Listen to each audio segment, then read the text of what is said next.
Salut les internautes, j'espère que vous allez bien. Moi c'est Mika et je vous emmène.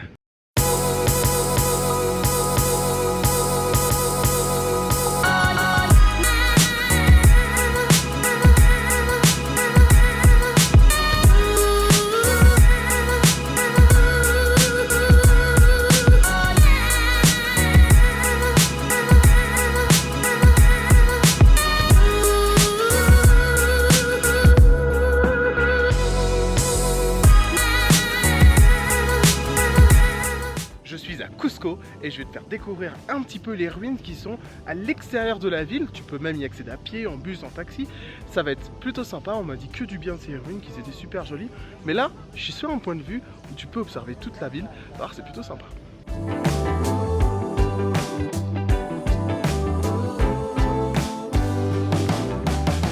Là, je suis à la cathédrale San Cristobal. Ici, en fait, c'est un premier point de vue qui te permet d'observer la ville. Je suis arrivé d'Arequipa, j'ai fait le Quelca Canyon, c'était vraiment super sympa. Là, demain, je prévois de faire le Salcantay Trek. C'est un trek de 5 jours et 4 nuits qui va m'emmener jusqu'au... Tu l'as pas, au Machu Picchu. Et oui, mon pote, ça va être assez incroyable, je pense.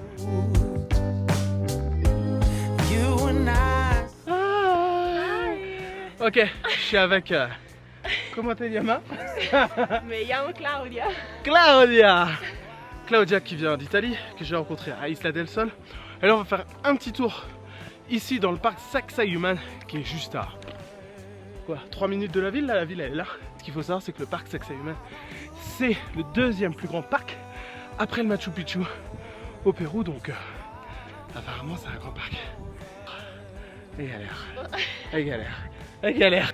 On va aller découvrir un petit peu les vestiges des Incas ici à Cusco. Allez, c'est parti, on y va.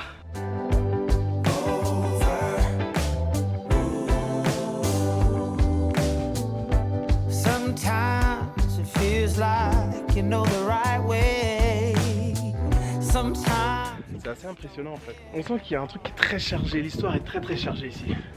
Et je pense que le Machu Picchu aussi. You make me feel I'm closer to the sky. You and I still have that something. Et regarde la vue sur la ville, un petit peu, ça me rappelle un peu la base. Still have somewhere to go, so why don't you come over? So why don't you come over? C'est assez impressionnant de se dire qu'à cet endroit, il y avait en fait un peuple vieux de plusieurs milliers d'années qui vivait ici, qui faisait leur vie ici. Aujourd'hui, disparu.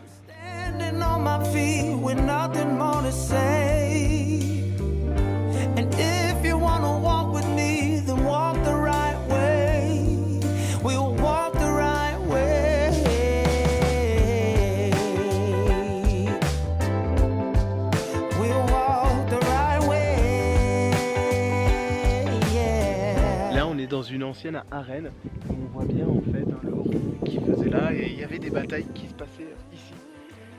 Ça devait être assez impressionnant.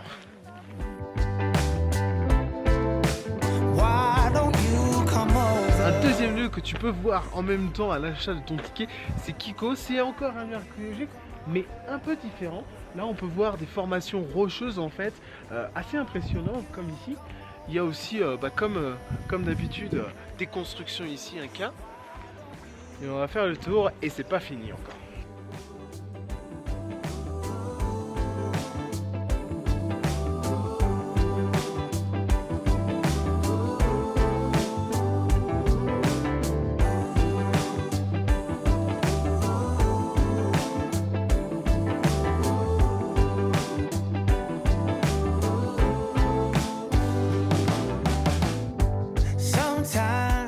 En fait, il faut que tu saches que le Puki... C'est quoi le nom? Puka Pucara. Et en fait, il faut que tu saches que le Puka Pucara, ça veut dire forêt rouge. Et en fait, ça veut dire forteresse rouge. En fait, il faut que tu saches que Puka Pucara, ça veut dire en quechua. Putain, je vais y arriver. Et en fait, il faut que tu saches qu'en quechua, le Puka Pukala, et en fait, il faut que tu saches qu'en quechua, Puka Pukala, ça veut dire forteresse en rouge. Et là, on voit bien en fait la position. Ça permettait de protéger contre les envahisseurs espagnols. Bon, il y a une chose qui est sûre, c'est dans cette région, c'est dans cette partie à la fin en fait, que je trouve les paysages les plus beaux, les plus incroyables. Il y a moins de monuments, il y a moins d'édifices,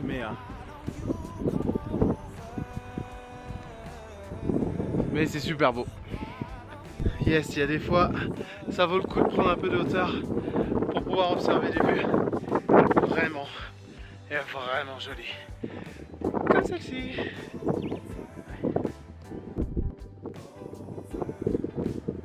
Je te dis à très bientôt. Moi c'est Mika et je vous aime. Allez, salut les internautes. Sometimes you just don't care.